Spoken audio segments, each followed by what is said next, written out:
정숙한 목소리의 평화로운 문학의 세계에 오신 여러분 반갑습니다. 오늘부터 들려드릴 책은 1992년 서루사에서 출간된 양정신 목사님의 자서전 이 어두움을 비추이답니다. 양정신 목사님의 이력을 잠시 살펴드리겠습니다. 1920년 황해도 송화에서 출생, 평양 숭이여고, 일본 미시마 의전, 한국신학대학, 미국 샌프란시스코 주립대학, 미국 로스앤젤레스 페파다인 대학원 졸업을 하셨고요. 평양 기독병원 간호학교 교사, 청주 맹학원 원장, 한국신학대학 강사 역임하셨습니다. 1977년부터 대한기독교장로교 인천 주안 3일교회 담임목사로 심호하셨고 2002년 소천되셨습니다. 1986년 오늘의 여성상 수상하셨고요. 저서로는 이 어두움을 비추이다, 먼동이 틀 때까지, 위대한 약속이 있습니다. 책 들으시다가 내용이 좋으시면 구독, 좋아요 눌러주시면 감사하겠습니다. 머리말, 이 어두움을 비추이다라는 이 글은 1965년부터 약 2해에 걸쳐 여원지에 연재되었던 수기를 하나로 묶어 단행본으로 만든 것이다. 그 후 오늘에 이르기까지 쇠를 거듭하며 많은 독자들께서 읽어주시고 격려해 주셨다. 오래전에 쓴 글이어서 이번에 새롭게 손질을 하여 재판을 내게 된 것을 기쁘게 생각한다. 이 글의 내용은 저자가 불구의 몸을 가지고 살아오며 몸소 체험한 사실 그대로 기록한 것이다. 저자가 어린 시절에 실명되어 캄캄한 어둠 속에 쓰러져 몸부림치고 있을 때 내가 다니던 교회의 전도사가 방문하여 성경을 읽어주고 기도해 줌으로써 기독교의 신앙을 가지게 되었다. 9살 때에 부모 곁을 떠나 평양 맹아학교에 입학한 것이 지금까지 학문의 길을 걷게 된 시초이다. 공부하는 것뿐 아니라 모든 생활을 하는 데 있어서 여러 가지 애로가 많았으나 하나님을 믿는 신앙으로 이를 돌파할 수 있었다. 혹 이 글을 읽으시는 여러분들은 너무 기독교의 냄새를 피워 현실적이 아니라고 할는지 모르겠으나 이것은 부인할 수 없는 엄연한 사실이다. 이 글을 쓰는 저자의 목적은 나의 과거를 말하고 자랑하려는 것이 아니오 현재 당면하는 생활고와 정신적 번민으로 고생하고 있는 여러분들에게 조금이라도 위로가 되며 서광이 비춰지기를 바라는 마음에서이다. 그리고 그동안 나를 아껴주시고 가르쳐주시고 물심양면으로 도와주신 여러분들에게 이 글로써 감사를 대신하고 싶다. 만일 여러분의 뜨거운 성원이 없었던들 오늘에 이르기까지 나의 생활은 더욱 비참하였으리라고 생각된다. 그러니만치 한편으로 또한 양해도 구하고 싶다. 글을 쓰다 보니 그동안 저자와 관련되었던 모든 어른들과 벗들에 대한 이야기를 적을 수밖에 없었다. 즐거웠던 일들과 고마웠던 일들은 물론이지만 자신의 노여웠고 억울했던 사람의 이야기가 주관적인 방향으로 흐르기도 했다. 이것은 저자의 개인적인 느낌이었다고 이해해 주시기를 바란다. 끝으로 한 가지 덧붙이고 싶은 것은 저자가 미국 유학 시절 1961년 꺼지지 않는 촛불이라는 제목으로 어린 시절과 미국에서의 일에 대해 쓴 글이 있었다. 당시 여러 출판사에 교섭을 하여 출간하려 하였으나 뜻을 이루지 못하고 귀국하고 말았다. 그런데 그 글이 20년이 지난 1982년에 미국의 여류 작가 도니타 다이어 여사를 통해 위대한 약속, Bright Promise라는 작품으로 출판이 되었다. 더욱이 이 책은 7개 국어로 번역되어 세계의 여러 형제자매들에게 읽히게 된 것이다. 이 소식을 접하고 나는 흐르는 눈물을 걷잡을 수 없었다. 하나님의 크고 놀라우신 역사에 다시 한번 감격할 뿐이다. 이 책을 새로 꾸미느라고 수고하신 서루사 여러분들께 감사의 뜻을 전한다. 주안에서 양정신. 내가 마지막 본 진달래, 나의 출생. 이제 지내온 나의 생애를 뒤돌아보는 이 수기를 초함에 있어서 우선 초라하나마 내가 태어나기 전후의 일들을 기록하지 않을 수 없다. 대개가 지난날 아버지나 어머니로부터 들은 이야기들을 기억을 더듬어서 적는 것이다. 본래 아버지는 가난한 선비로서 그 고장에서는 이름이 알려진 분이라 했다. 가난하나마 그래도 아버지가 한 집에 살고 있을 때에는 손바닥만한 행복일망정 누리고 살아왔는데 호련히 아버지가 떠나고 나서부터 우리 집안에는 어두운 그늘이 깃들기 시작했다. 1913년 3월 독립만세 사건이 일어나자 아버지는 그 지방의 주모자였다고 해서 일본 관원들에게 쫓기는 몸이 되었다. 몸을 피한 아버지가 행방을 감추자 어머니는 어린 딸 넷을 거느리고 1년 동안이나 동네 노인들의 동정을 받아가며 근근히 목숨을 이어갔다 한다. 그러다가 1920년 3월쯤 아버지는 호련히 집에 돌아오셔서 며칠 동안 계시더니 다시 같은 동네의 친구분들과 함께 여행 떠날 계획을 세우고 계셨다. 여행의 목적은 연평 앞바다로 조기잡이를 가시는 것이라고 하셨다. 그런데 그때가 음력 2월 하순, 겨울이 다 지난 때였는데도 아버지는 춘추복보다도 동복을 더 여러 벌 새로 지어 넣으라고 하시던 것이 못내 수상쩍더라고 어머니는 그 후에도 입버릇처럼 말씀하시곤 했다.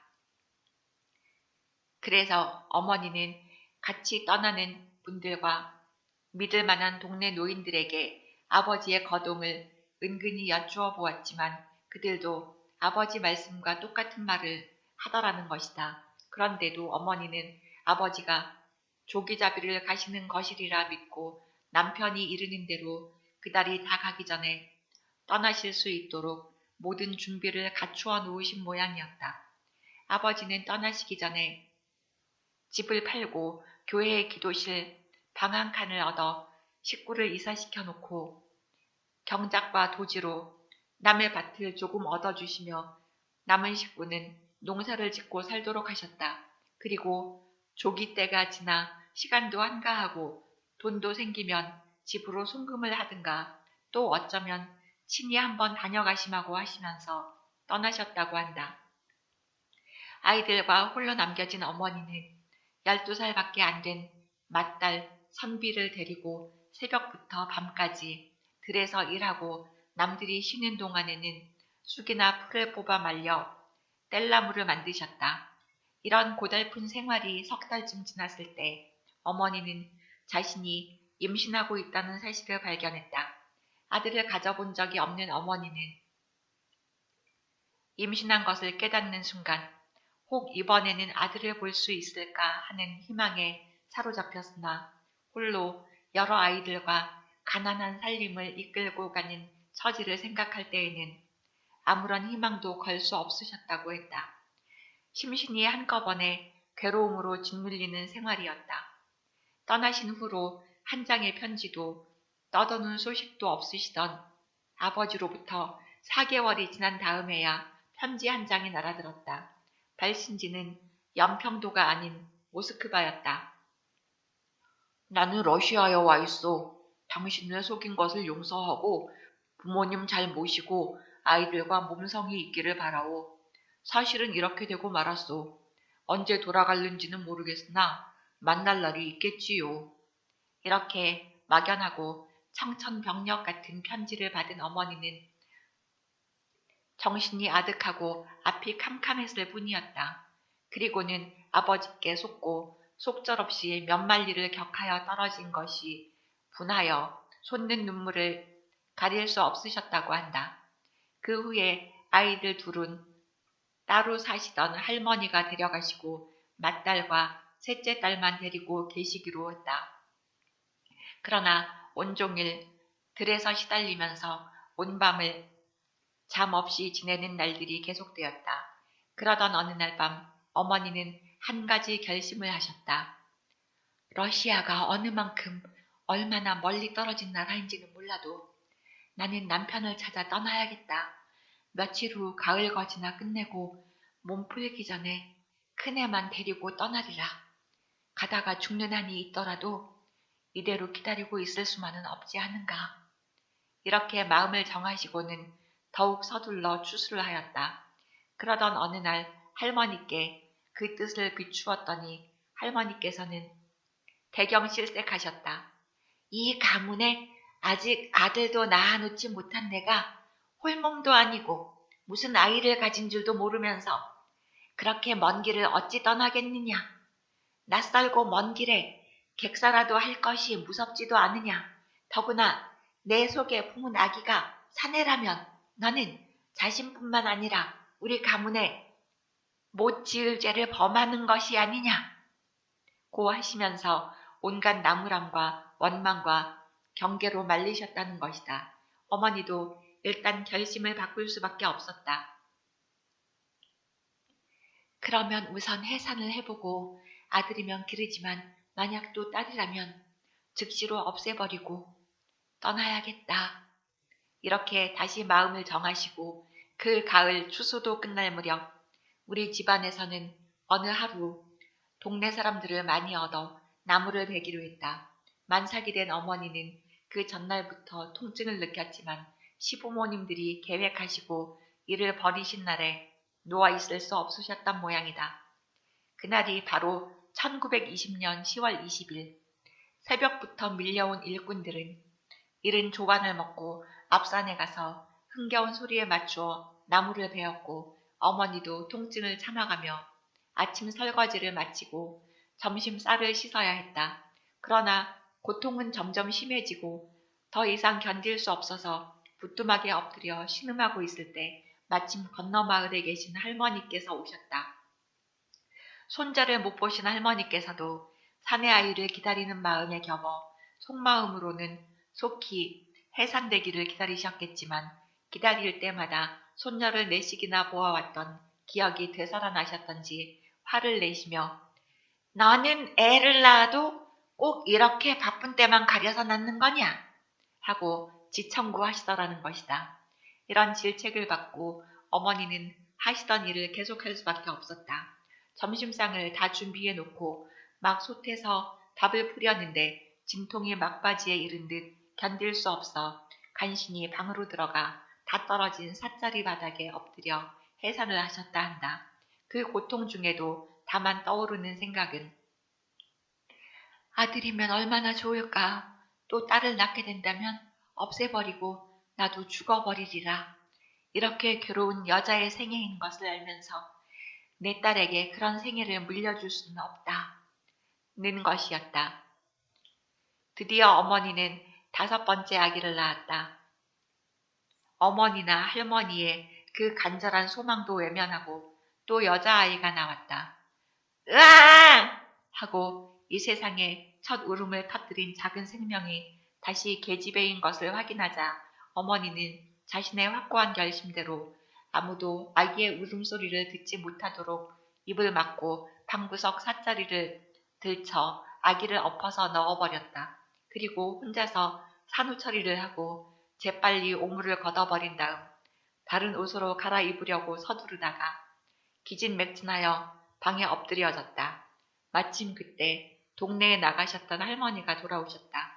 부엌을 들여다보신 할머니는 며느리는 보이지 않고 맞손녀가 나무꾼들의 점심을 챙기는 것을 보고 마음에 짚히는 바가 있으셨던지 급히 방으로 들어오셨다. 해산은 이미 끝난 모양이었지만 궁금한 아기는 방 안 아무 데서도 보이지 않았다. 얘야, 아기는 어쨌느냐? 하시면서 둘을 살피다가 삿자리가 불룩한 방구석이 심상치 않아 들춰보셨다. 삿자리 아래에서 새파랗게 질린 아기를 발견했다. 깜짝 놀란 할머니는 참 무정도 하구나. 넌 인생이 불쌍치도 않으냐. 말로는 그럴망정 그런 일을 정말 하는 사람이 어디 있더냐. 하고 꾸짖으시며 다시 아기를 거꾸로 들고 숨을 돌리도록 힘껏 때렸다. 날 때부터 목숨이 기구하고 질긴 이 아기는 자지러질 듯 놀란 울음과 함께 다시 살아났다.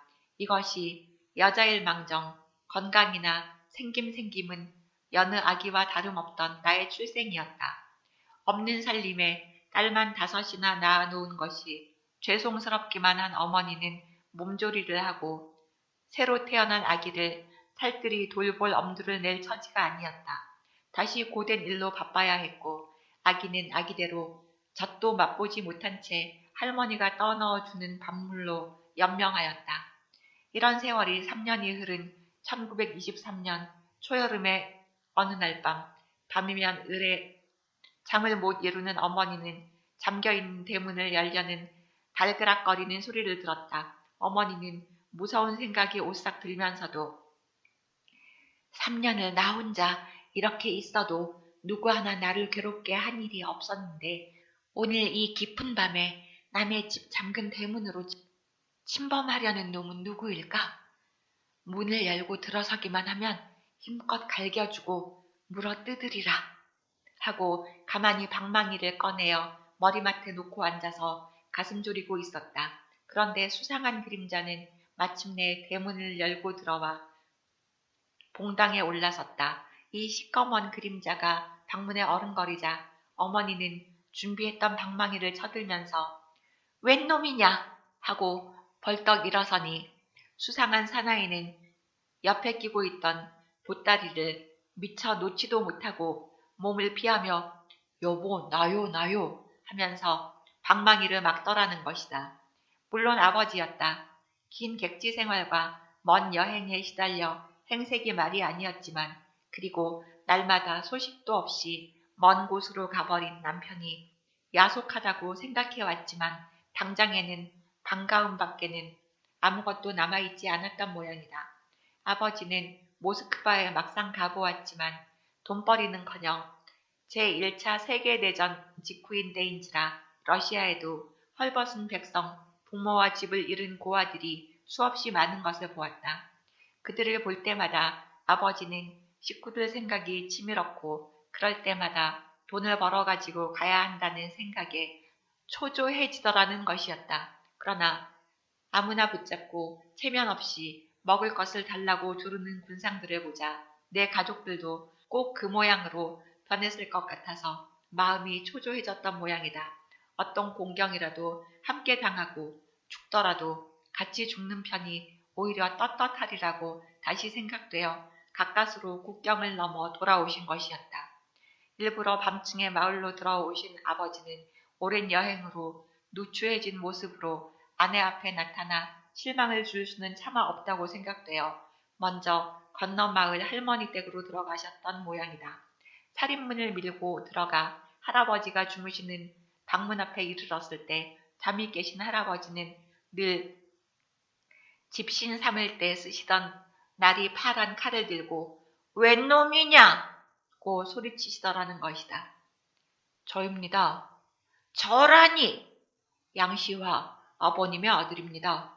비로소 아드님을 알아보신 할아버지는 부랴부랴 안방에서 주무시던 할머니와 식구들을 깨우셨다. 오래 떨어져 있던 식구들과 밤을 밝히시고 이야기는 모자랐지만 아버지는 고생을 떠맡기고 간 아내에게 한시바삐 달려가 그 미안함을 풀어야겠다고 한밤중에 들어서다가 방망이 세례를 받을 뻔하셨던 것이다.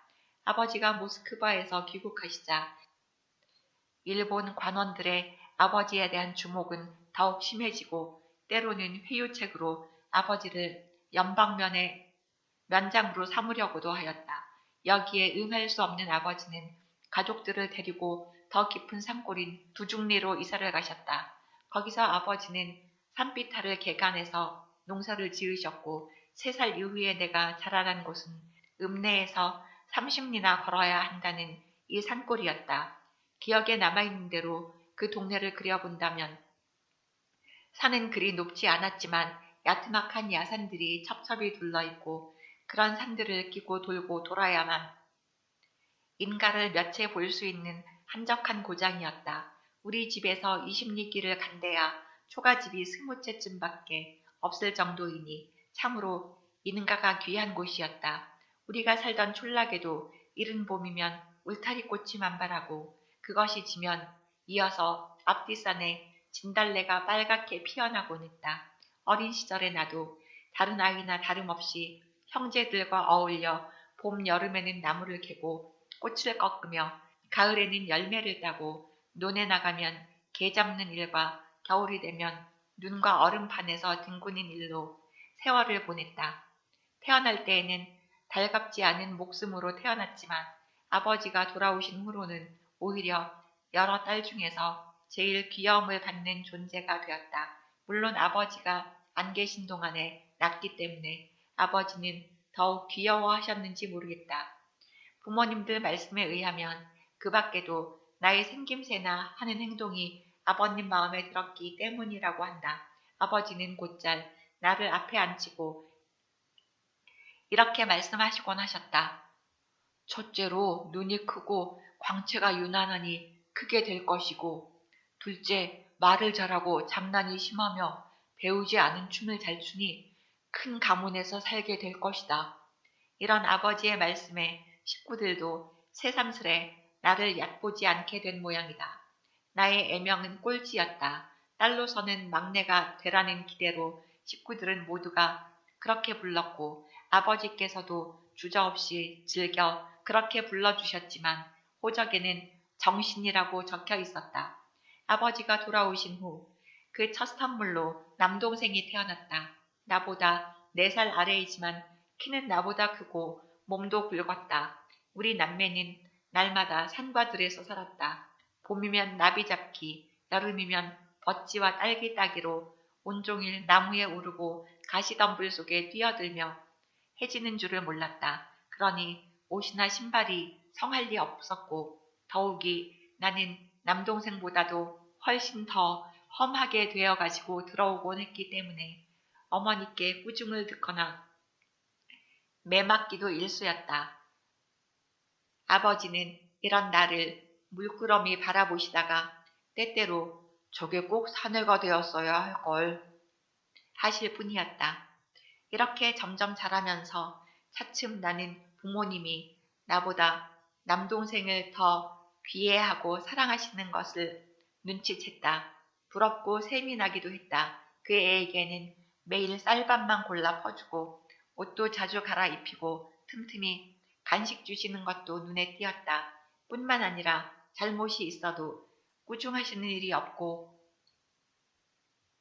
오히려 그의 잘못은 내가 못된 본을 보여주었기 때문이라고 화살을 내게로 돌리는 것이었다. 그럴 때마다 어린 마음에도 섭섭하여 들에 나가 혼자 놀기를 좋아했다. 식구 중에서도 큰언니가 나를 친히 돌보아 주었기 때문에 나는 늘상 언니의 뒤를 졸졸 따라다녔다.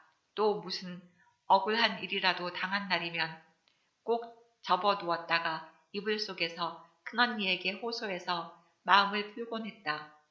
6살까지, 즉 나의 유치기에 해당하는 때의 생활은 대강 이러한 것이다. 내가 마지막 본 진달래. 6살 되던 어느 잔잔한 봄날이었다. 그날도 아침부터 산기슭 밭으로 김 매러 가는 큰언니를 따라 나도 산나물을 캐려고 꽃바구니를 들고 나섰다. 집에서 놀고 있으렴. 내가 얼른 김 매고 올게. 언니는 성가셨던지 이렇게 말했지만 나는 집에 남아있기 싫어서 언니의 눈치를 살피면서 살금살금 따라가는데 금방 피어난 진달래 꽃이 눈에 띄었다. 아이 진달래 봐. 저거 내 거. 하며 단숨에 언니 앞으로 달려가 꽃바구니에다가 진달래 꽃을 담뿍 담았다. 진분홍 꽃잎이 어찌나 곱고 연연하든지 얼굴에 대어보기도 하고 옷고름에 꽂아보기도 하면서 밭일하는 언니에게 참 곱지 성. 나 이렇게 고운 치마 해줘. 응? 하고 떼를 썼다. 언니는 힐끗 쳐다보더니 달래듯이 그래 아버지 오셔서 돈 주시면 꼭 해줄게. 그 대답이 막연한 것인 줄은 어린 마음에도 알 수 있었지만 해줌하고 하는 언니를 더 조를 수도 없는 것이었다. 나는 진달래꽃 바구니를 나무 그늘에 놓아두고 다시 산으로 올라가 파랗게 돋아난 여러 가지 풀잎을 뜯으며 분홍치마 생각을 잊었다. 종달 새며 이름 모를 작은 새들의 우짖는 소리를 들으며 장난에 정신이 팔려서 배고픈 줄도 몰랐다.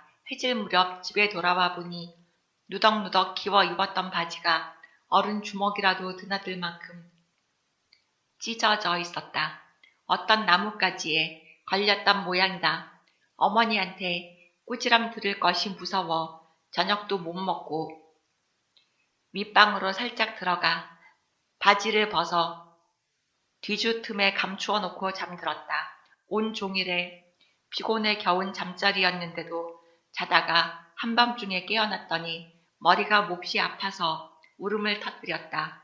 곁에 자던 언니가 머리를 짚어주고 배를 쓸어주며 참아라, 참으면 곧 낫는다 하고 달랬지만 아파서 견딜 수가 없었다. 그 밤에 눈을 뜰 수 없이 괴로웠던 일과 갸름한 얼굴로 걱정스럽게 굽어보시던 어머니의 표정이 지금도 어렴풋하게 내 기억에 남아있다. 그런 상태로 여러 날을 누워있었다. 그러던 어느 날 마침내 아버지가 돌아오셨다. 고열로 의식을 잃다시피 한 내 손을 어루만지며 꼴찌야, 내가 아버지다, 아버지야 하셨지만 이때는 반가움도 분홍치마 생각도 있을 수 없었다. 그 다음 일은 내 기억에 없다. 다만 어머니의 말씀에 의하면 아버지는 친히 나를 업고 20리 밖의 송하읍 내에 공의를 찾아가셨다고 한다. 진찰을 마친 공의는 병이 너무 짙어져서 가망이 없다고 심상찮은 태도로 고개를 흔들었다. 그러나 아버지의 간절한 청으로 물약 한 병을 주더라는 것이다.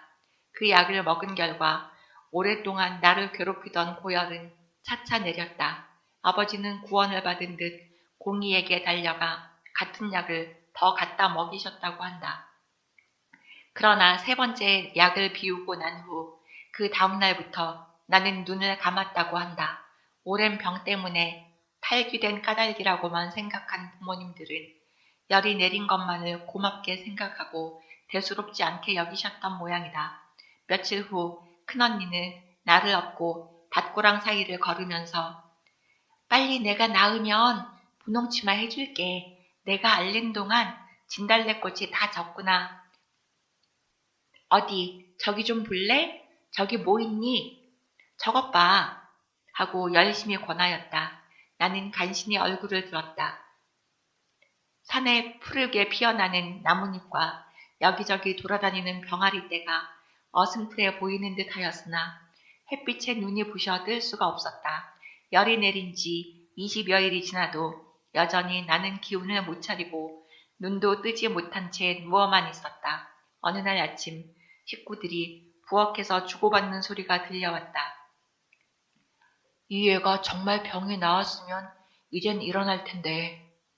굵직한 목소리로 아버지는 걱정을 하시더니 조반위에 외출하시려고 옷을 입으시다가 큰언니에게 나를 업고 나가 무엇이라도 보게 해보라고 이르셨다. 언니는 나를 업고 나가 눈을 뜨게 하려고 꼴찌야, 저기 버찌 달린 것 좀 봐 하며 경치가 참 좋고 볼 것이 많다고 달래었다. 나는 머리를 들고 무엇이라도 보려고 애를 썼지만 견딜 수 없이 눈이 시고 아뜩하였다. 그러지 마, 눈이 아파. 나는 소리내어 울었다. 언니는 급히 방으로 들어와서 나를 무릎에 눕히고 눈꺼풀을 들추어 보았다. 그리고 다시 나를 자리에 눕혀놓고 벌떡 일어나 큰 소리로 아버지를 부르며 뒷산 고개를 넘어갔다. 놀란 아버지가 다시 들어오시자 언니는 겁에 질린 음성으로 말했다. 저의 눈속이 이상해요. 아버지의 거칠한 손이 내 윗 눈꺼풀을 뒤집어 보셨다. 오랜만에 느끼는 아버지의 손길이었다. 아버지는 혀를 끌끌 차시며 다른 쪽 눈까지 만져보시더니 두말 없이 나를 들쳐 업으셨다. 병원으로 가는 것이었다. 머리가 울릴 정도로 빠른 걸음으로 병원에 이르러 의사에게 보였다. 진찰을 하고 눈꺼풀을 뒤집어 본 의사는 가망 없어요. 즉시 오시지 이게 뭡니까? 하고 질책하며 거칠게 말했다. 아무 말도 못하고 다시 나를 엎는 아버지의 손길이 벌벌 떨리는 것이 나의 허리에 느껴졌다. 병원에 갈 때보다 몇 배나 무겁고 느린 걸음으로 집에 돌아온 아버지는 아랫목에 나를 눕혔다. 집안 식구들이며 동네 노인들까지 걱정스런 기색으로 몰려들어 결과를 물었다. 가망이 없대요. 모두 나의 죄지요.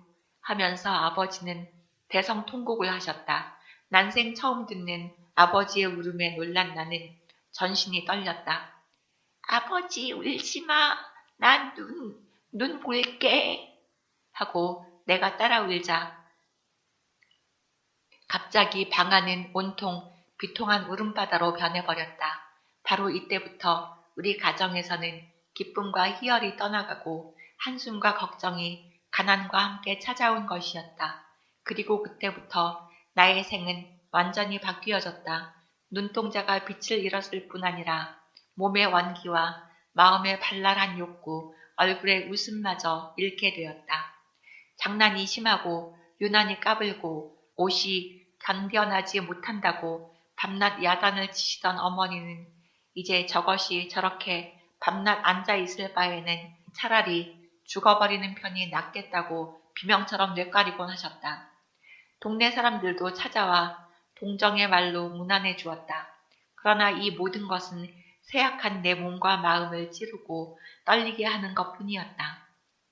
갓 피어난 진달래를 보고 감아버린 눈은 계절이 바뀌어도 진달래가 피었다가 져버려도 다시 그 빛을 볼 수 없었다. 부모님과 언니들은 밭으로 일하러 가고 동생들은 저희들끼리 어울려 마을로 들로 흩어져 나갔으나 밤이면 돌아와 모두들 꿈에 잠겨 편히 쉬곤 했다. 그러나 내게서는 부모의 사랑이나 형제들의 위로, 동무들의 티없는 웃음, 그 모든 것이 물러가 버렸다. 고독과 괴로움과 암흑만이 교대해가면서 어린 나를 위협해 올 뿐이었다. 그것은 마치 하나님의 신이 떠난 사람의 마음에 사나운 7마귀가 점령한다는 성경 말씀과 비슷한 것이었다. 빛이 떠난 나의 눈앞에는 헛된 그림자만 어른거려 때때로 먼지나 검은 구름 같은 것이 내 머릿속을 어지럽힐 뿐이었다. 이런 괴로움에 시달리다 못해 무서워 허둥지둥 달아나다가 좁은 방의 벽에 부딪혀 넘어지곤 했다. 그러나 누구 하나 일으켜주는 사람은 없고 오히려 평지에서 넘어지는 것을 나무라며 저러고 살 바에야 죽지 죽어 쓸데없는 인생 하는 어머니의 역정이나 뒷따를 뿐이었다. 찌는 듯 무더운 여름 햇빛도 기울어지고 서늘한 바람이 불어주는 밤이 왔다. 식구 모두 잠이 들어 코를 골아도 나는 낮이나 마찬가지로 깨어있게 마련이었다. 사방이 고요하니 떠오르는 생각이 많기는 하나 즐거운 생각이 떠오를 리는 없고 온종일 당한 모든 서러움만이 숨막히게 치밀어 오를 뿐이었다.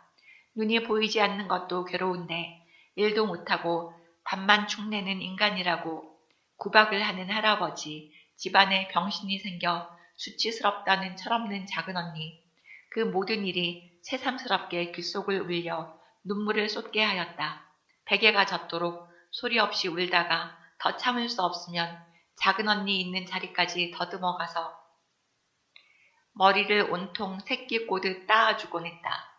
물론 다음 날이면 주먹이 몇 번이고 왔다 갔다 할 것을 알긴 하지만 그래야만 화풀이가 되었다. 서늘한 바람이 불어와 살에 부딪히는 것으로 가을이 온 것을 알게 된 어느 날, 온 식구는 마당에서 조를 자르고 나는 방에서 보이지 않는 눈으로 콩을 까고 있을 때였다. 안녕들 하세요. 오래간만입니다. 하는 손님의 음성이 들려왔다. 틀림없이 교회 전도사님의 정답고 굵직한 음성이었다.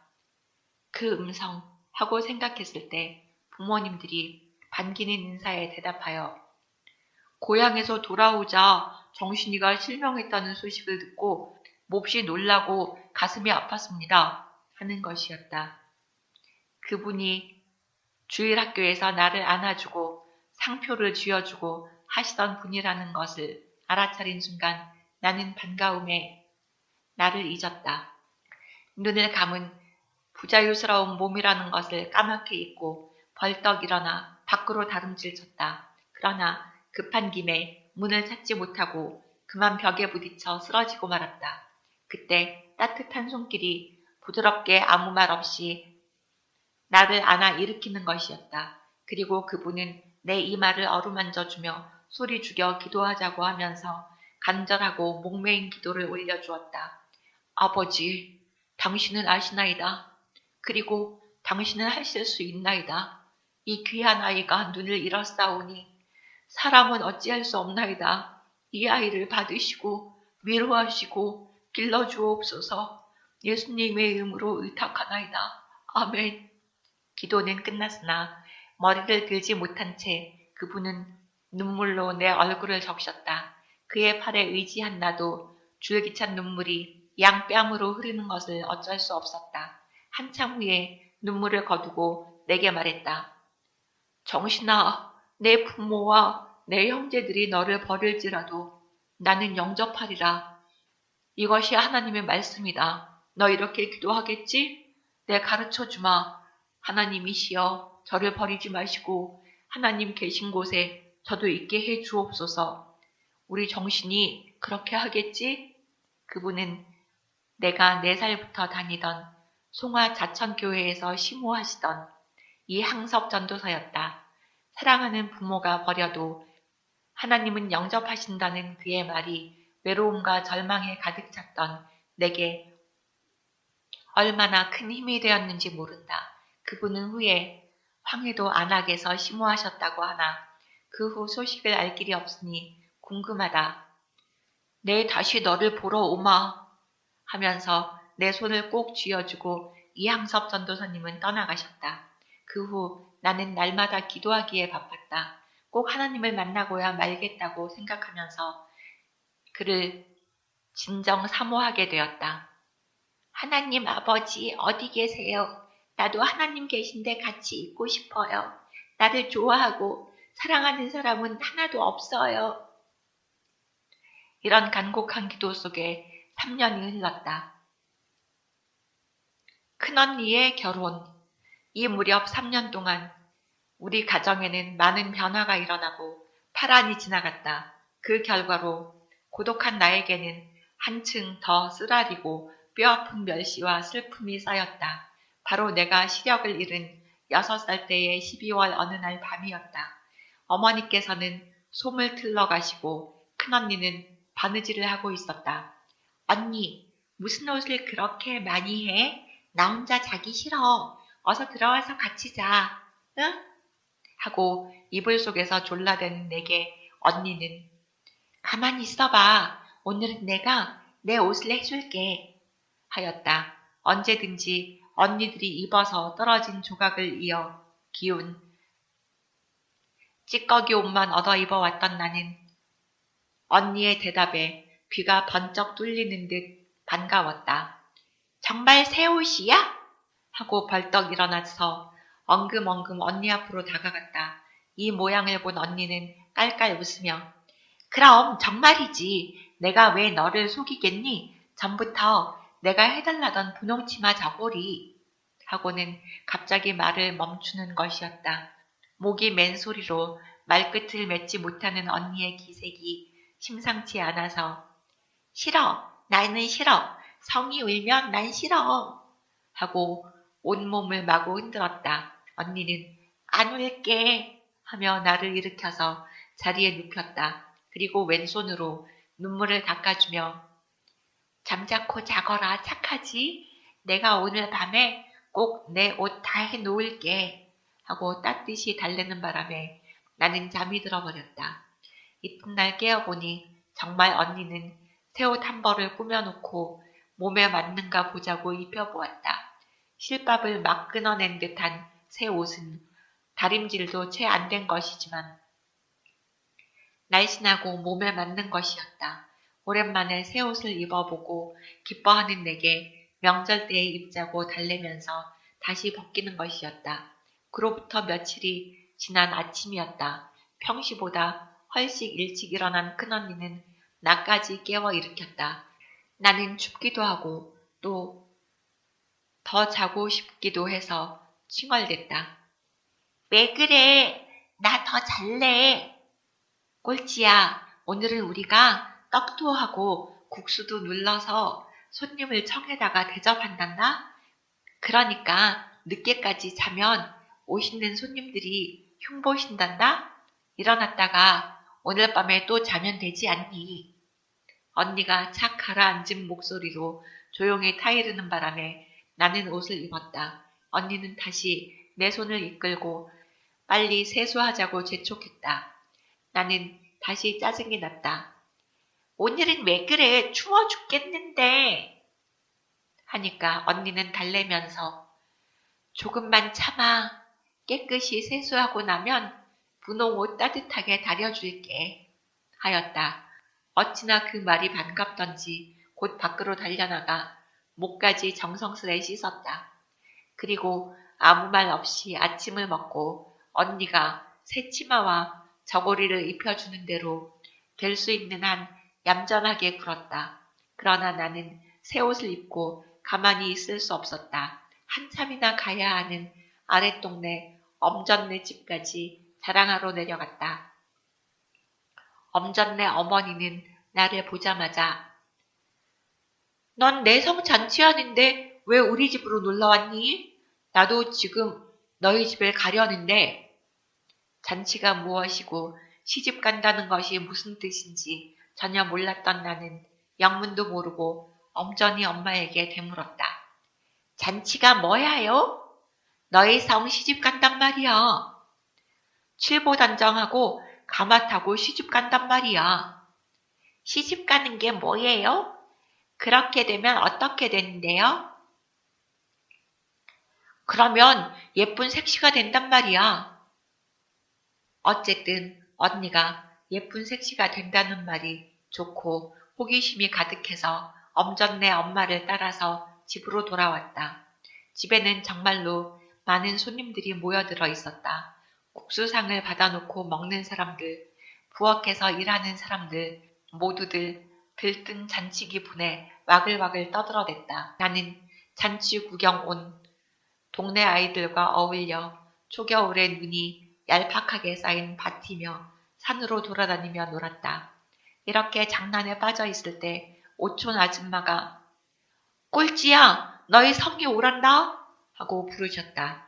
나는 장난에서 손을 떼고 치마를 털며 집으로 돌아왔다. 언제나 무슨 일에 열중해 있다가도 큰언니가 부르기만 하면 나는 그렇게도 반갑고 좋았다. 언니도 한 번도 나를 야단치는 일이 없었고 늘 따뜻하게 보살피고 귀여워하기 때문일 것이다. 언니가 나를 왜 부를까?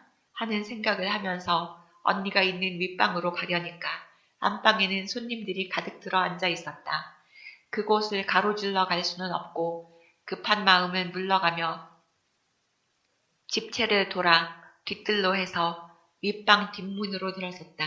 그때 이모님이 언니의 머리를 빗기고 계셨는데 내가 들어서자 언니는 머리를 이모님께 맡긴 채 아무 말 없이 내 손을 잡아 끌어 곁에 앉혔다. 그리고 국수를 한 그릇 가져오라고 하여서 나에게 먹이고는 한참 자라고 자기 무릎 위에 눕히고 등을 도닥여주고 장난하다가 구겨진 옷을 쓰다듬어 바로잡아 주었다.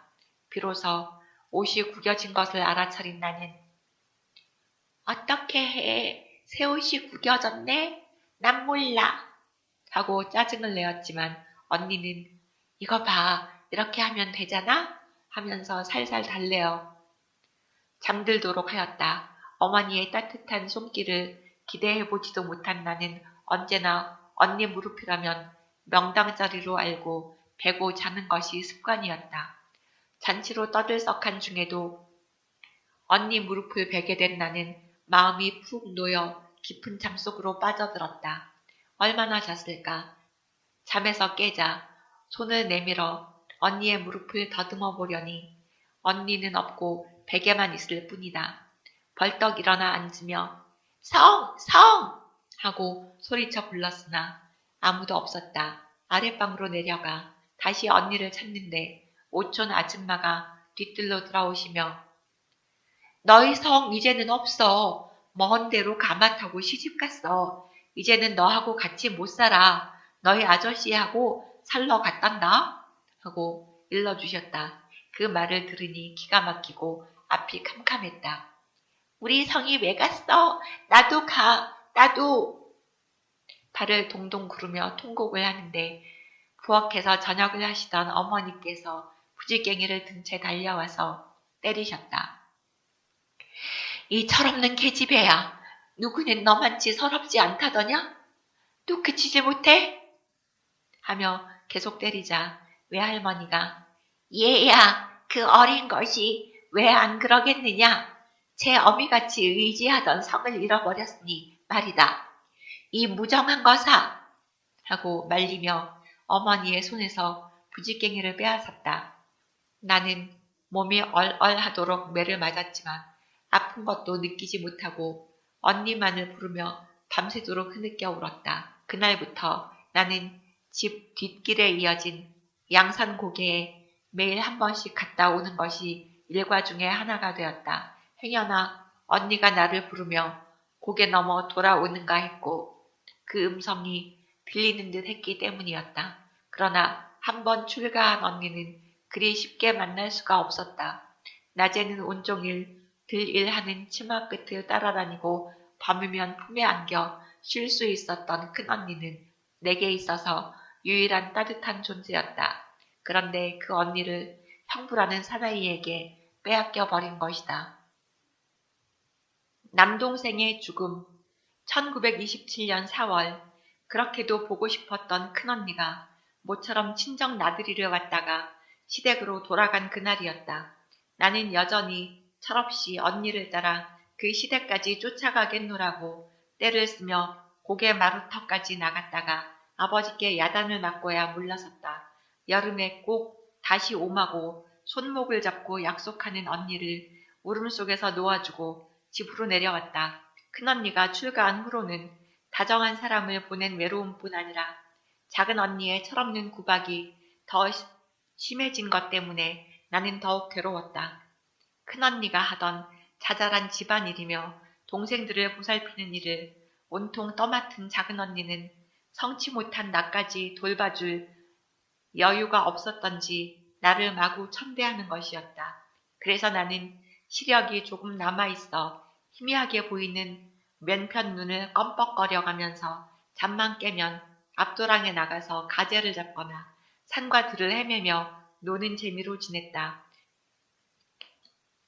이렇게 밖에서 놀기만 즐기니 자연 남동생 준근이도 신이 나서 앞장서 다니며 무엇이든지 저와 보조를 맞추라고 떼를 썼다. 남자다운 고집인지 무슨 장난이건 제 마음대로만 하려고 생떼를 쓰기 일쑤였고 만일 제 뜻대로 하지 않으면 제 마음이 흡족할 때까지 주먹질하는 것이 보통이었다. 이러던 중에 큰언니가 잠시 다녀간 날은 종일토록 마음이 심란하고 눈물만 끝없이 흘러 걷잡을 수 없었다. 그렇게 찔찔 울 바에야 어디로 없어져 버려! 하며 발로 차기도 하고 주먹으로 머리를 쥐어박기도 하는 작은 언니. 나는 울지 않으려고 무척 애도 써보았지만 참았던 눈물이 흐르는 것을 막을 수는 없었다. 어린 준근이 생각에도 내가 슬퍼하는 것이 언짢았던지 덩달아 칭얼대며 꼴찌야 나가 놀자 우와 나가 놀아 하며 나를 밖으로 이끌었다. 나는 할 수 없이 눈물을 흘리면서도 동생의 뒤를 말없이 쫓아다니기만 했다. 그런 모양을 어머니나 작은 언니에게 들키면 어서 눈물 썩 닦고 애하고 못 놀아줘? 하고 병력 같은 지청구를 듣는 것이었다. 그래서 솟아나는 눈물은 어쩔 수 없고 해질 무렵이 되니까 머리까지 아파와서 저녁도 걸른 채 윗방으로 올라가 누워버렸다. 어찌된 셈인지 준근이마저 슬며시 내 곁에 와 눕더니 잠이 들었다. 어른들은 귀한 아들이 저녁을 못 먹고 자는 것이 애초로워서 깨우다가는 큰 계집애가 민하게 종일 찔찔 울며 돌아다녀서 어린 것까지 마음을 언짢게 만들어 저녁까지 굶겼지 하며 내게 화풀이를 하는 것이었다. 나는 누가 뭐라든지 이불을 푹 뒤집어 쓰고는 소리를 죽여 울고 싶은 대로 울었다. 한밤중에 몸에 열이 나서 잠이 깨었다. 그때 옆자리에 준근이도 깨어나서 골치가 아프다고 엄마를 찾으며 울어댔다. 어머니는 애를 업어주기도 하고 물을 끓여 먹이기도 하며 병원에 가야겠다고 날이 새기를 기다렸다. 이런 북새통에 나는 감이 아프다는 내색도 못하고 기척도 크게 못 내며 혼자 알았다. 이튿날 큰언니를 사돈댁에 바라다 주고 되돌아오신 아버지는 도착하자마자 준근이를 업고 송화읍 병원으로 달려갔다. 바로 1년 전에 나를 진찰하고 영영 실명할 것이라고 선언한 이 공의가 있는 그 병원이었다. 준근이의 병은 독감이라고 진단이 내려졌다. 약도 쓰고 주사도 놓고 있는 힘을 다해 보았으나 준근이는 몹시 괴로워할 뿐이었다. 태어난 후로 4살이 되도록 한 번도 병이 들어본 일이 없이 건강하게 자란 준근이는 부모님의 기쁨이고 자랑이었다. 그런데 그처럼 고열로 심하게 앓으니 부모님은 물론 온 집안 식구가 당황하고 심란해졌다. 나도 그대로 열이 계속되었으나 식구들은 동생의 병에 매달려 그 아이의 괴로움을 덜어주려고 내게는 아무 관심도 보여주지 않았다. 온 가족이 잠을 못 자고 좋다는 약을 구하러 동분서주하였는데도 그는 부모님의 정성도 저버리고 부디 살아달라는 애완도 모르는 듯 병든 지 나흘 만에 그 짧은 생애를 마치고 말았다. 그는 운명하기 직전에 꼴찌야, 꼴찌야 하고 나를 불렀다. 나 역시 며칠째 머리가 아파서 아무 소리도 귀에 들어오지 않는 터였다. 들은 척 만척 드러누워 있으려니 어머니께서 동생이 부르는데 아파도 내려와 보아주라고 하셨다. 물론 나는 그 애가 부르는 음성이 마지막 하직이라고는 꿈에도 생각지 못했다. 나뿐 아니라 다른 식구들도 그때까지 그 애가 죽으리라고는 상상도 못했던 모양이다. 다만 눈만 뜨면 같이 어울리고 장난하던 남매가 며칠 동안 다른 방에 누워 서로 얼굴도 보지 못하니까 보고 싶어서 부르는 줄로만 알고 나를 남동생 곁에 누우라고 했던 것이다. 나는 아픈 머리를 간신히 두 손으로 붙들고 일어서서 아랫방으로 내려가서 동생 손을 가만히 잡으며 준근아 아프니? 나도 아파 하고 말했더니 그는 내 손을 끌어다 자기 가슴 위에 얹고 긴 숨을 내쉬었다. 그것이 마지막 숨이었다. 그 애의 좌우에 앉아서 지켜보시던 부모님이 아! 하는 외마디 소리와 함께 기절하듯 엎어지는 것이 웬일인지 나는 몰랐다. 나는 그때까지 죽음이라는 것이 무엇이며 어떠한 것인지 모르고 있었기 때문이다. 그래서 나는 이미 숨이 끊어진 준근이의 가슴을 조심조심 쓸어주며 준근아, 너 왜 숨을 안 쉬니? 응? 하고 그의 얼굴도 만져보고 몸을 흔들어 보기도 하였다. 그러나 그는 더 이상 말도 없고 숨소리도 내지 않았다. 온 집안이 산천이라도 떠나갈 듯이 통곡을 했다. 이렇게 하여 7살짜리인 나는 처음으로 죽음이라는 것을 내 피부로 느껴보게 되었다. 동생이 세상을 떠난 후 나는 같이 놀거나 이야기할 말동무가 없어졌다. 얼마 동안은 꼭 동생이 다시 살아날 것만 같아서 그의 무덤을 찾아가 보고 싶었다. 그러나 그 어린 시신을 어디에 묻었는지 알 길 없었고 감히 누구에게 물어볼 수도 없었다. 또 밤이 되면 가끔씩 그 애가 꼴찌야 하고 생생한 목소리로 부르는 소리가 들려와서 벌떡 일어나 문을 열고 찬바람이 부는 밖을 내다보곤 하였다. 이런 모양을 보고 아버지가 한 번은 왜 그러느냐 하고 물어보았다. 나는 아버지 마음이 아플 것은 생각도 못하고 글쎄 준근이가 밖에서 부르는 것 같아 했더니 이 말이 떨어지자마자 식구들은 모두 소리내어 울었다. 아마 나와 똑같이 느끼고 있었기 때문인지 모른다. 그 후로도 내게는 매일 동생의 웃음이 들리는 듯 했지만 식구들이 우는 것이 두려워서 그런 말을 입 밖에 내지 못하였다. 동생을 잃은 후 식구들은 실신한 사람들처럼 모두 경황이 없었다. 그 중에서도 어머니는 특히 거의 정신을 잃다시피 하여 잠시도 집에 계시지 못하고 어디론지 이리저리 헤매이기만 하셨다. 혹 어쩌다 집에 계실 때면 마냥 울기만 하시고 짜증만 내시기 때문에 오히려 집에 안 계시는 것이 더 편하게 생각되었다. 계절은 벌써 늦은 봄이었다. 의지가 강한 아버지마저 밭에는 할 일이 수없이 많다고 하시면서도 일이 손에 잡히지 않는 눈치였다. 부모님이 이러시니 온 가족이 모두 허둥지둥하는 동안에 봄, 여름이 지나고 가을이 되었다. 어머니는 누렇게 익은 곡식들을 물끄러미 내다보시다가 다시 복받치는 서름을 억제치 못하시겠는지 친정댁에 다녀오시겠다고 옷을 갈아입으셨다. 이런 모습을 보고 계시던 아버지께서는 어머니를 붙들고 말씀하셨다. 여보, 아무래도 따라 죽지는 못하는 것이 아니요. 이제는 마음을 가라앉히고 남은 애들도 돌보고 집안 살림도 꾸려가야 하지 않겠소? 돌볼 만한 아이가 있나? 쓸데없는 계집애들. 어머니는 오히려 음성을 높였다. 신경이 날카로워 있는 어머니와 아버지는 서로 옳다고 옥신각신하였다. 이미 저 갈대로 간 놈을 어쩔 수 없고 아무리 쓸데없는 계집애요 병신애지만 어쩌면 저 지경에 이르도록 내버려두고 죄받을까 무섭지도 않소? 나를 가리키며 아버지가 하시는 말씀에 어머니는 죄받으면 이에서 더한 쉰세가 될까? 하고 총쏘듯 쏴붙이었다. 평시 같으면 한번 손찌검도 하실 아버지의 성품이지만 외아들을 잃은 홧김에 신경질이 되어 있는 어머니를 이해하셨음인지 그대로 참으시는 모양이었다.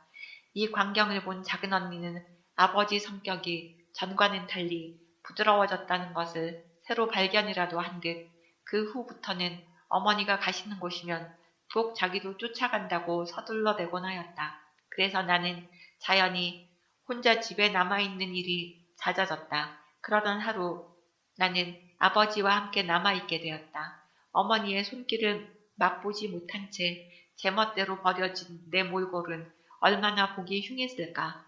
아버지는 손수 머리를 빗겨주시고 아무렇게나 걸친 채 오래 갈아입지 못한 옷을 벗겨주시더니 몸이 가렵지 않느냐고 물어보시며 길게 한숨을 지으셨다.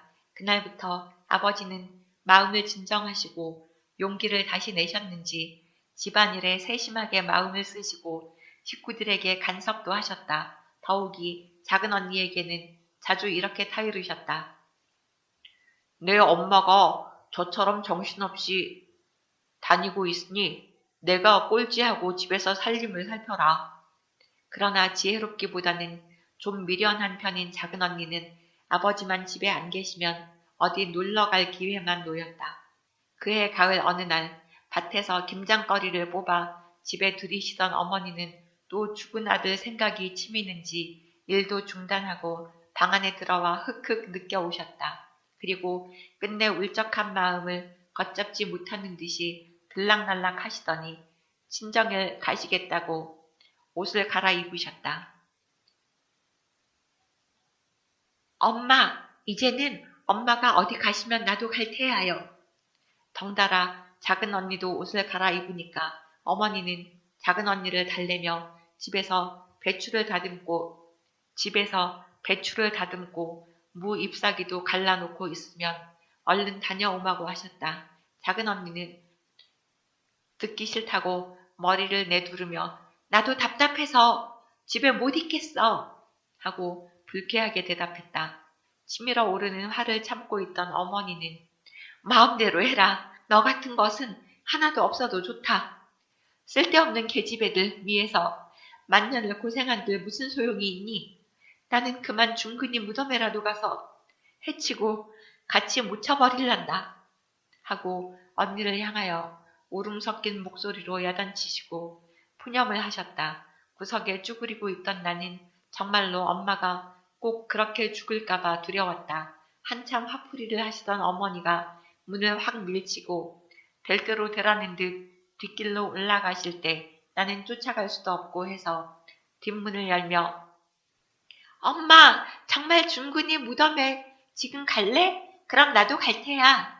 하고 소리쳤지만 어머니는 뒤도 안 돌아보시고 고갯마루를 넘어가 버렸다. 어머니를 쫓아가려다가 꾸지람을 듣고 행댕그레한 집안에 남게 된 작은 언니는 심란하게 배추를 툇돌 위에 옮겨 놓으면서 나에게 좀 도와달라고 하였다. 툇돌에 배추를 함께 쌓으려고 내려섰더니 밭에 가서 우거지 배추를 뽑으라고 했다. 그 일은 하지 않겠다고 대꾸했더니 작은 언니는 기다렸다는 듯이 온갖 화풀이를 내게 퍼부었다. 내 팔자가 사나워서 이따위 집안에 태어났지 이 고생을 하느니 차라리 죽어버리면 이 꼴 저 꼴 안 볼걸. 하나님도 무심하시지. 매로 쳐도 꿈쩍 않을 사내 동생은 데려가고 저 따위 병신을 남겨두어서 성화 먹이네. 어서 빨리 날이 가서 시집이라도 가버리면 저 계집의 꼴은 안 볼 텐데. 어서 죽어 없어지든지 눈앞에 뵈지 말아라. 갖은 악담을 퍼부으며 무와 배추를 사방에 뿌려내 던지는 것이었다. 그래도 분이 덜 풀렸는지 그는 다시 배추 한 포기를 내 머리 위에 던지며 제발 살아서 내 집에 거짓골로 밥바가지 들고 오지 마라. 욕설을 퍼붓고 주먹으로 쥐어박기도 했다. 나는 내가 언니 말을 듣지 않아 성질을 돋구어 놓은 것을 후회하면서 화풀이를 참아보았지만 언니의 마지막 저주에는 화가 머리끝까지 치밀어 마구 대들 수밖에 없었다. 그만해도 이 돼지야. 너나 거짓골하고 살지 마라. 나는 잘 살 테야. 그때는 너나 밥 얻어먹으러 오지 마라.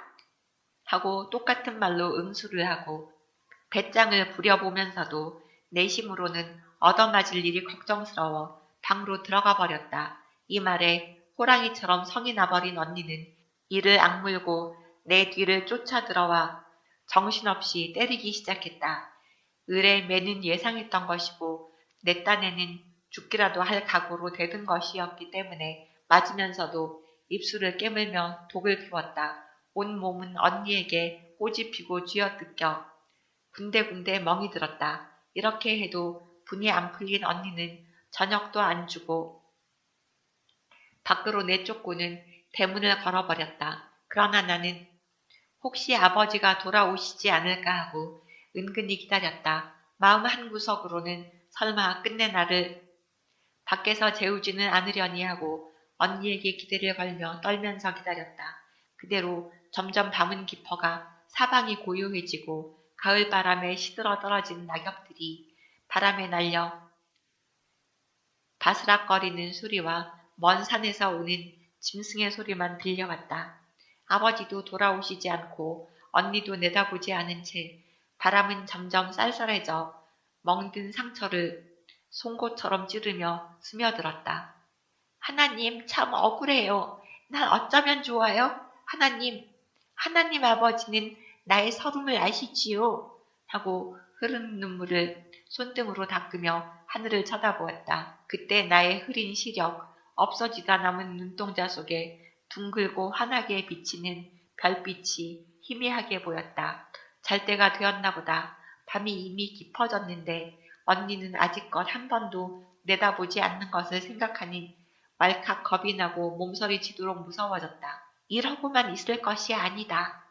이렇게 생각한 나는 무를 덮어두었던 가마니 한 장을 내려서 탯돌 위에 펴고 팔을 베개 삼아 드러누웠다. 그때 부엌에 있던 개 누렁이가 개구멍으로 빠져나와 내게로 왔다. 마치 나의 서름이라도 아는 듯 긴 숨을 쉬며 내 얼굴을 핥더니 머리맡에 앉는다. 비록 개라도 내게 가까이 와주니 서름을 억제할 수 없어서 누렁아 나는 무섭고 추워서 죽겠다 하며 흐느껴 울었다. 누렁이는 무엇이라도 알아듣는 듯이 앞발을 내밀고 허리를 길게 늘여 내 상반신을 덮어주며 멍멍거렸다. 누렁이가 소리를 내자 그의 새끼 검둥이가 어디서부터인지 뛰어와서는 웅크리고 누운 내 하반신을 제 어미와 같은 모양으로 덮어주었다. 물론 개에게서 나는 독특한 비린내는 말할 수도 없었거니와 산골에서 막 기르는 개의 더러움은 상상하기도 어려울 정도였다. 그러나 무서움과 추위에 힘겨웠던 나는 개들의 보호가 마음 든든하기만 하였고 얼었던 몸이 스르르 녹도록 그들의 품이 따뜻하기도 하였다. 나는 모르는 새에 잠들어 버렸다. 갑자기 머리가 쾅 하고 울리는 것 같아 잠에서 깨어났다. 청승맞은 놈의 개새끼들 별나기도 해라. 작은 언니의 고함이었다. 그때까지 나는 밖에서 개들의 품속에서 철모르고 잤던 것이다. 언니의 고함에 벌떡 일어나니 개들은 제각기 달아나고 아침 햇빛은 따뜻하게 내 뺨을 비추어 주었다. 작은 언니의 생각에도 기이했던지 깔깔 웃으며 이게 집에 늑대나 물어갈까 했더니 그 쌍놈의 개들까지 지키는군. 내 놈의 개집에는 목숨도 길다. 개 품에서 자고 난 개집애야. 언니의 말에 아무 대답도 하지 않았지만 이 돼지 같은 것 나는 개만도 못해. 제 동생 하나도 보호할 마음이 없는 악마 같은 것.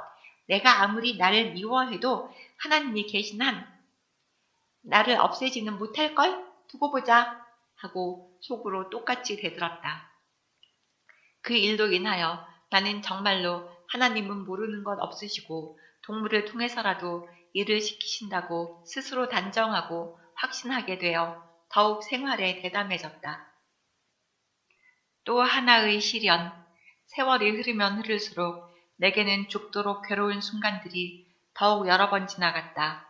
그러나 시간의 흐름에 따라 준근이의 죽음에 대한 식구들의 슬픔도 점차 사라져가고 가장 애통해하던 어머니마저도 진정되어 다시 착실하게 집안일을 돌보게 되셨다. 또 작은 언니도 출가를 시키고 남동생을 하나 더 낳게 되어 온 집안에는 생활의 재미를 회복하게 되었다. 이러는 동안에 나 자신도 마치 가시덤불에서 자라나는 연한 싹처럼 이럭저럭 간신히 커가며 철이 들게 되었다. 이때 우리 집에서 내가 제일 큰 아이 노릇을 해야 했다. 내 아래로 3명의 동생이 자라고 있었다. 언니들이 출가를 하고 보니 내게 쏟아지는 구박은 줄어들어 편했지만 그 대신 언니들이 하던 일을 떠맡아 아기를 보고 동생들을 쫓아다니며 몹쓸 장난을 말리고 살피는 것이 내게는 무척 힘이 들었다. 더구나 어머니는 내가 언니들만큼 일을 다부지게 돕지 못한다고 짜증을 내셨다. 큰 소가 나가면 송아지가 황소 노릇을 한다는데 저 개집에는 아무짝에도 쓸데가 없어. 이런 말을 듣는 것이 미안스러워서 나는 될 수 있는 대로 잘하려고 무척 애를 썼다. 그러나 아무래도 몸 성한 언니들처럼 척척 일을 처리해낼 수는 없었다. 그래도 하는 데까지 해보자고 설거지를 하는 일, 아기 기저귀를 빠는 일, 여름이면 저녁밥을 짓는 일들을 열심히 했다. 어머니의 잔소리도 차츰 줄어들기는 하였으나 아주 그쳐버린 것은 아니었다. 이렇게 고달픈 삶을 이어가는 내게 또 하나의 고충이 생겼다. 내가 장성하여 지각도 생기고 큰애 노릇을 하게 되니 복술 중개인들이 사방에서 우리 집을 찾아오는 것이었다. 그들은 나와 우리 집의 앞날을 가장 동정하듯이 내게 복수를 가르쳐 점쟁이를 만들라고 부모님을 졸라대는 것이었다. 그러나 아버지께서는 당신이 살아서 눈뜨고 있는 이상 자식에게 그 노릇을 가르칠 수는 없다고 단번에 거절하셨다. 그러나 그것이 돈벌이가 잘 된다는 중개인들의 말에 솔깃한 할머니와 할아버지는 아버지의 고집이 몹시 못마땅하셨다. 쥐뿔도 없는 것이 당나귀 고집을 하지 하시며 내게 꼭 복수를 배워주어야 한다고 주장하시는 것이었다. 아버지는 끝끝내 당신이 죽기라도 한다면 그때는 나를 데리고 함께 죽을 테니 걱정들 마시라고 할머니께 버티셨다. 이렇게 되는 것을 지켜보신 할아버지는 직접 당사자인 나를 살금살금 꿰기 시작했다. 복술이란 훌륭한 공부니까 배우면 여간 좋은 것이 아니라는 할아버지의 말에 언젠가 거지가 될 것이라는 작은 언니의 말이 생각나서 귀가 솔깃하지 않은 바도 아니었으나 그걸 배워서 귀신과 접촉하며 귀신을 불러들이기도 하고 처리도 해야 한다는 것을 상상하면 온 몸이 오싹하도록 무서웠다. 그래서 할아버지가 권하실 때마다 싫어 싫어 할아버지는 모르면서 상관 마라 하고 도리질을 하였다. 그렇게 해서 나는 또 할아버지께로부터 미움을 받게 되었다. 그렇게도 미우셨던지 밥도 먹지 말라고 자주 꾸짖으셨다. 그리고는 늦잠 자는 내 몫의 밥을 어머니께서 따로 떠놓고 들러 나가시면 후에 할아버지께서 꼭 밥을 감추어 버리고서 돈벌이 안 하는 사람은 밥도 먹지 않아야 된단다 하시며 조반도 점심도 안 주고 당신이 대신 잡수어 버리시곤 하였다. 그러나 나는 할아버지가 무서워 이런 말을 어머니께 일러 바치지도 못하고 고스란히 몇 달을 하루에 한두 끼씩 굶었다. 급기야 영양 부족으로 눈에 염증이 생기고 눈알이 솟아오르게 되었다. 그래서 아버지는 나를 데리고 읍내의 병원으로 가서 진찰을 받았다. 의사는 잠깐 얼굴과 눈을 두루 살피더니 영양 부족이라고 단정하였다. 아버지는 이상하게 여기시며 약 한 병을 받아 돌아오시면서 내게 물으셨다. 너 밥맛이 있느냐? 어디 아픈 데가 있니? 아버지에게만 말해라. 당황해진 나는 내가 하는 말을 아버지만 알고 계시고 다른 사람에게는 절대로 말씀하지 않는다는 아버지의 약속에 다짐을 받았다.